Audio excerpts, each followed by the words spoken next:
Good evening आप सभी को। आप लोगों का फिर से एक बार स्वागत है हमारे YouTube channel Asian coaching classes में।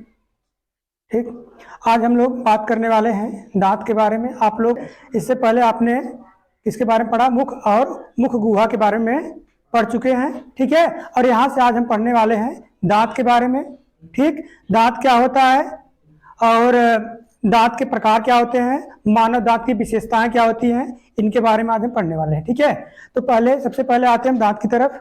देखिए यहाँ पे दांत होता क्या है, तो कहते हैं कशेरुकियों में जो दांत होती है यह भोजन को चबाने में, कुतरने में और शिकार करने में सहायता करता है। ठीक है, और देखिए यहाँ पे कहते हैं मनुष्य के जो मुख गुहा होता है, मनुष्य के मुख गुहा में दोनों जबड़ों में, ऊपरी तथा निचली जबड़ों में एक यू आकार की रचना में दांतों की दो पंक्तियां पाई जाती हैं। समझा कि नहीं? तो जो मनुष्य का मुख गुहा होता है, मनुष्य के मुख गुहा में दोनों जबड़ों में हमारा जो जबड़ा होता है, जबड़े का आकार यू आकार का होता है, कैपिटल यू के आकार का होता है। इनमें दांतों की दो पंक्तियां पाई जाती हैं। एक दांत के तीन भाग होते हैं, एक भाग होता है क्राउन, दूसरा होता है नेक और तीसरा होता है रूट।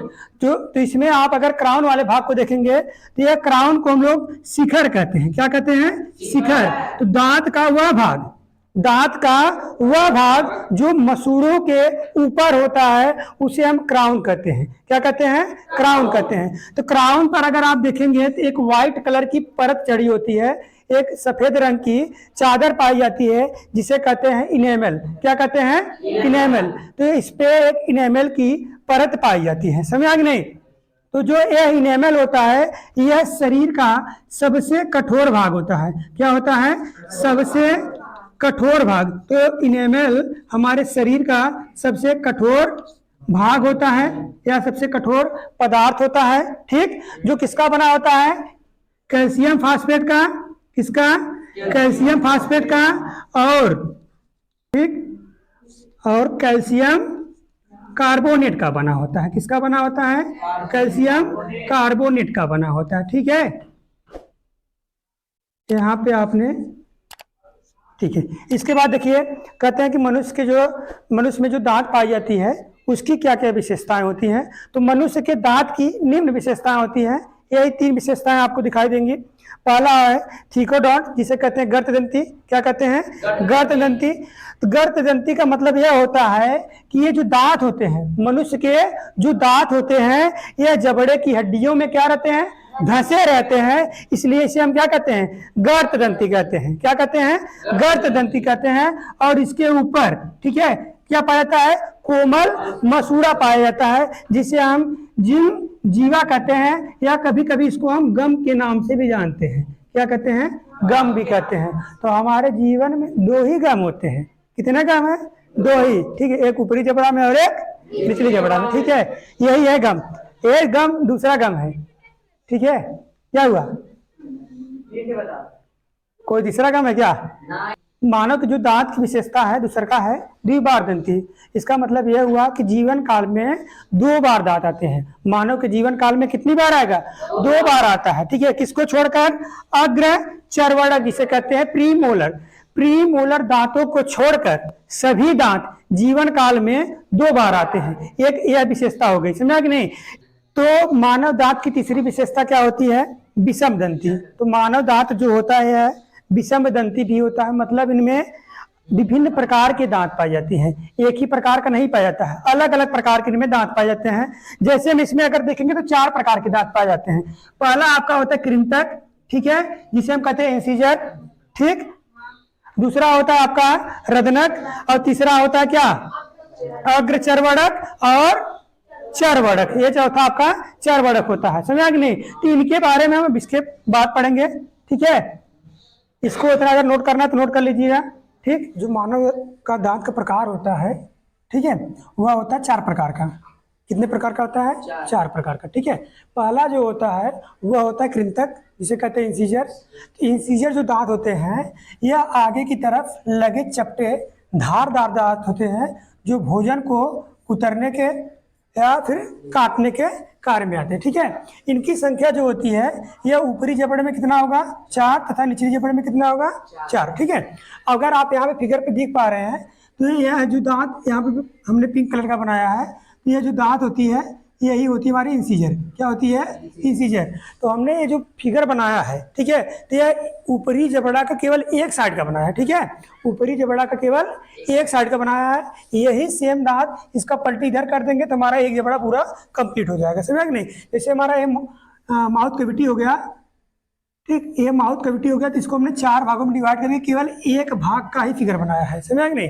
तो केवल यही एक भाग का फिगर है जिसमें हमने एक साइड के पूरे दांतों की संख्या दिखाई है, समझ नहीं? इसमें फिर 2 का गुणा कर देंगे, 2 का गुणा करेंगे तो सेम इधर आ जाएगा, ठीक है, ऊपरी जबड़ा कंप्लीट हो जाएगी, फिर सेम निचली जबड़ा रहेगा, ठीक हो जाएगा, समझा? इसके बाद आता है रदनक, इसे कहते हैं कैनाइन। तो कैनाइन जो होता है वह कृंतक से सटा नुकीला धारदार दांत होता है। तो ये हमारा इंसीजर है कृंतक, इससे सटा हुआ नुकीला धारदार जो दांत होता है उसे हम कहते हैं कैनाइन, रदनक कहते हैं, ठीक है। यह भोजन को चीरने और फाड़ने का कार्य करता है। इनकी जो संख्या होती है ऊपरी तथा निचली जबड़े में कितनी होगी? 2 होती है, समझ नहीं? तो यहाँ पे अगर आप देखेंगे तो एक दांत आपका इधर, ठीक, और एक दांत इधर हो जाएगा, क्लियर? फिर वही सेम नीचे, फिर इधर, तो आपको कितना हो जाएगा संख्या में? 4 दांत हो जाएंगे, समझ आया? इसके बाद आपका आता तीसरा दांत है, वह है प्रचर्वणक। प्रचर्वणक को हम लोग अग्र चर्वणक भी कहते हैं, ठीक है, प्रचर्वणक को हम लोग अग्र चर्वणक भी कहते हैं। इसे अंग्रेजी में प्रीमोलर बोला जाता है। यह रदनक से सटा हुआ होता है, ठीक है। इसका कार्य क्या होता है? भोजन को पीसना तथा चबाने का कार्य करता है, ठीक। इनकी जो संख्या होती है 4 ऊपरी जबड़े में और 4 निचली जबड़े में होती है। तो यहाँ पे आप देखेंगे तो 2 दांत इधर है, ठीक है, 2 दांत ऊपरी जबड़े के एक साइड में, केवल 2 दांत इधर दिखाया है, फिर जस्ट इसका अपोजिट इधर आ जाएगा, ठीक है, तो 2 दांत इधर हो जाएगा। तो मतलब कितना हो गया? 4 ऊपरी जबड़ा में, फिर उसी का अपोजिट नीचे 4 निचली जबड़ा में, ठीक है। इसके बाद आपका आता है मोलर, जिसे कहते हैं चर्वणक। तो चर्वणक जो होता है यह सबसे अंत में पाई जाने वाली दांतों की संख्या होती है, ठीक है। इनका भी कार्य वही जो प्रीमोलर करता है वही है भी है, ठीक है, भोजन को पीसने तथा चबाने का कार्य करता है। इनकी जो संख्या होगी सबसे ज्यादा होती है, 6 होती है, 6 ऊपरी जबड़े में तथा 6 निचली जबड़े में। तो देखिए 3 ठो आपको इधर दिखेगा, ठीक है, एक साइड में 3 यहाँ पे, ठीक, फिर 3 इधर हो गए, समझ नहीं? तो 6 दांत ऊपरी जबड़ा में, फिर 6 दांत निचली जबड़ा में। इस प्रकार से टोटल कितना हो गया? 12 दांत हो गए। कितने हो गए? 12 दांत हो गए, समझ नहीं? अब देखिए ये जो हमारा तीसरा चर्वणक दांत होता है, ठीक है, तीसरा ऊपरी जबड़ा में देखेंगे, ठीक है, तो एक ऊपरी जबड़ा में इधर और एक इधर, 2 दांत ऊपर हो गया और 2 दांत निचली जबड़ा में, ठीक है। तो जो 4 दांत है, 4 जो सबसे लास्ट वाले हैं चर्वणक दांत होते हैं, ठीक है, इनकी संख्या कितनी हो गई? 4, तीसरा दांत होता है, ठीक है, तीसरा चर्वणक, ठीक है, जो कितनी होती है? 4। यह जीवन काल में केवल एक ही बार आता है, वो भी कब? 17 से लेकर 21 वर्ष की आयु में आता है, 17 से 21 वर्ष की आयु में आता है, जिसको हम विजडम टीथ कहते हैं, ठीक है। इसे हम अक्कल दांत कहते हैं। कौन सा दांत कहते हैं? अक्कल दांत। तो अक्कल बुद्धि वाला दांत जो होता है भैया ना, वो कब आता है? 17 से 21 वर्ष की आयु में आता है। इससे पहले बुद्धि वाला दांत आपके पास नहीं रहता। जब कि जो मानव के दांत होते हैं वो जीवन में 2 बार आते हैं, ठीक है, इसीलिए इसको हम द्विबार दंती कहते हैं। तो 2 बार कौन कौन से आते हैं? एक बार आता है तुधिया दांत, जिसे क्षीर दांत कहते हैं। यह केवल बच्चों में आता है, ठीक है, जो छोटे बच्चे होते हैं तो उनमें आएगा, फिर उसके बाद वह गिर जाता है, ठीक है। फिर उसके बाद जो दांत आती है उसे हम अस्थायी दांत कहते हैं। तो यह जो दांत होता है यह 6 महीने से लेकर, कितना? 6 महीने से लेकर 3 वर्ष के बच्चों में आता है, ठीक है। तो जो छोटे बच्चे होते हैं उनमें दांत आना कब शुरू होता है? 6 महीने में। जब 6 महीने का बच्चा हो जाता है तब उसमें दांत आना शुरू होगा। उसके बाद 3 साल तक ये दांत आते रहते हैं, ठीक है। उसके बाद क्या होता है ना कि यह जब 6 साल का हो जाएगा, 6 वर्ष से लेकर 12 वर्ष के बीच में ये दांत कहाँ होंगे? झड़ जाते हैं, गिर जाते हैं, समझ नहीं? तो ये जो दांत होते हैं 6 महीना से लेके 3 वर्ष तक आया, लेकिन 6 वर्ष से लेकर 12 वर्ष की आयु में क्या हो जाएगा? गिर जाएगा। उसके बाद जो दांत आता है उसे हम अस्थायी दांत कहते हैं, कि जो जीवन पर्यंत बना रहता है जब तक वह जिंदा रहता है, समझ नहीं? जिंदा क्या, बुढ़ाई दाम सबका झरे जाते हैं, समझ नहीं? तो यहाँ पे क्या होता है इसका जो सूत्र होता है दुधिया दांत का, ठीक है, वह होता है 21/2/21/02। इसका मतलब क्या हुआ? इसका मतलब आप यहाँ पे देख रहे बटा लगा है, तो बटे का मतलब यह हुआ कि यह जबड़ा को बांट रहा है, समझ नहीं? एक जबड़ा ऊपर हो गया, ठीक है, और एक जबड़ा नीचे, तो ये निचली जबड़ा हो गई और यह ऊपरी जबड़ा की दांतों की संख्या हो गई, समझ नहीं? ये माउथ कैविटी को दो भागों में डिवाइड किया, ठीक। ये एक दांत की जो ऊपर वाली है, ठीक है, ये ऊपरी जबड़ा को प्रदर्शित करेगा और जो नीचे वाला है यह निचली जबड़ा को प्रदर्शित करेगा, ठीक है। तो ऊपरी जबड़ा हम देखेंगे इंसीजर, ठीक है, दो एक साइड, समझ आ रहे हैं? यहाँ पे देखिए, ये आपका माउथ कैविटी हो गया, इसको डिवाइड करें तो एक साइड का जो निकाल रहे हैं यहाँ पे, ठीक है। तो ऊपरी जबड़ा में कितना हुआ? दो, एक साइड इधर, फिर दो इधर, टोटल कितना हो जाएगा? 4 हो जाएगा ना। तो यहाँ पे 2 हुआ, फिर उसके बाद कैनाइन कितना हुआ? 1। प्रीमोलर बच्चों में नहीं पाई जाती है, फिर उसके बाद मोलर 2 होती है, ठीक है। अगर इसी का इसको हम पूरा टोटल काउंट करें, काउंट करेंगे 2 1 3, 3 2 5, 5 के बटे 5 पूरे 2 करिए, 2 करेंगे तो 5 दूनी 10 और फिर 5 दूनी 10, ठीक है। टोटल इस प्रकार 20 हो गए, ठीक है। इसका जो फार्मूला जो मतलब लगाने का तरीका होता है ना, मैथ से एकदम अपोजिट होता है, मैथ के रूल को फॉलो नहीं करता है। 5 करके उसके बाद यहाँ पे हमने गुणा कर दिया है।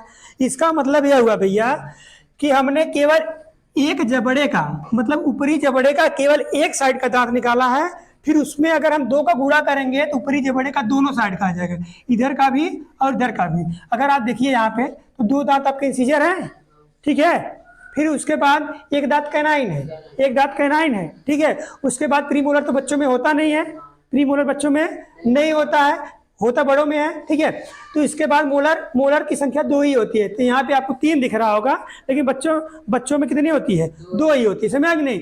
तो इसको जोड़ दिया, जोड़ने के बाद इसमें क्या कर दिए? 2 से गुणा कर दिए। जब 2 से गुणा करेंगे तो एक इधर का बताएगा और एक इधर का था, मतलब ऊपरी जबड़ा कंप्लीट हो गया, ठीक है, समझ नहीं? फिर उसका सेम वही अपोजिट कर दीजिए उसके नीचे, ठीक है। तो यहाँ पे गुणा कर देंगे, फिर हमारा निचली जबड़ा आ जाएगा। तो निचली जबड़ा और ऊपरी जबड़ा में 10 दांत ऊपरी जबड़ा में हो गया, फिर 10 दांत निचली जबड़ा में हो गया। इस प्रकार से कितना दांत हो गया? 20। तो बच्चों में जो दांत की संख्या होती है कितनी होती है? ठीक है, कितनी होती है? 20। यह बच्चों में दांतों की संख्या होती है, ठीक है। अस्थाई दांत का जो फार्मूला होता है 21/23/21/23, मतलब यह ऊपरी जबड़ा का एक साइड दिखाएगा, यह ऊपरी निचली जबड़ा का एक साइड दिखाएगा, ठीक है। अब क्या होता है देखिए ध्यान से, तो यहाँ पे भी वही सेम फार्मूला, ठीक है। इंसीजर 2/2 मतलब 2/2, ठीक। कैनाइन एक ऊपर एक नीचे वाला, ठीक। फिर प्रीमोलर 2, ठीक। फिर मोलर ये हो गया। इसको हमने क्या कर दिया? जोड़ दिया। जोड़ेंगे कितना आएगा? 2 1 3, 3 2 5 3 8, कितना हुआ? 8, 8 के बटे 8 करिए, फिर इसमें 2 का गुणा करिए। 2 का गुणा क्यों? क्योंकि हमें दोनों साइड का निकालना है, ठीक है। 2 का गुणा करेंगे तो यह ऊपरी जबड़ा का दोनों साइड निकल जाएगा, फिर निचली जबड़ा का दोनों साइड निकल जाएगा। तो 2 से गुणा करिए, 8 दूनी 16, 16 दांत ऊपर, फिर 16 दांत नीचे, कितना हुआ? 32 दांत हुआ। कितना हुआ? 32। तो जो बड़े होते हैं, वयस्क होते हैं, वयस्कों में, ठीक है, वयस्कों में दांतों की संख्या कितनी होती है? वयस्कों में दांतों की संख्या कितनी होगी? 32। टोटल कितना होता है? 32। समझ आगे नहीं? तो जीवा होता क्या है? कहते हैं कि मनुष्य का जो मुख गुहा होता है, मुख गुहा के आधार भाग पर एक उल्टे भी के आकार की, ठीक है, उल्टे भी के आकार की पेशियों का बना एक अंग पाया जाता है, जिसे हम क्या कहते हैं? जीवा कहते हैं। क्या कहते हैं? जीवा कहते हैं। तो जीवा जो होती है यह स्तनियों में सबसे विकसित होता है और चल होता है। चल मतलब चलने वाला, जो कि बोलने के लिए काम देता है ना। लेकिन यह जो व्हेल मछली होती है ना, व्हेल मछली जानते होंगे आप लोग, तो व्हेल मछली में जीवा जो होती है वह अचल होती है। कैसी होती है? अचल होती है, ठीक है। तो कहते हैं जीवा बाहर से स्वतंत्र होता है। क्या होता है? बाहर से स्वतंत्र होता है, परंतु अंदर से क्या होती है? यह जुड़ी होती है। क्या होती है? जुड़ी होती है। समझ नहीं? इसका जो मुख्य कार्य होता है क्या होता है? बोलने में, ठीक है, भोजन को पीसने में, ठीक है, निगलने में और लार को मिलाने में, ठीक है। जीवा का जो अग्र भाग होता है उससे हमें मीठे स्वाद का अनुभव होता है, ठीक है, और पश्च भाग से कड़वे स्वाद का अनुभव होता है, ठीक।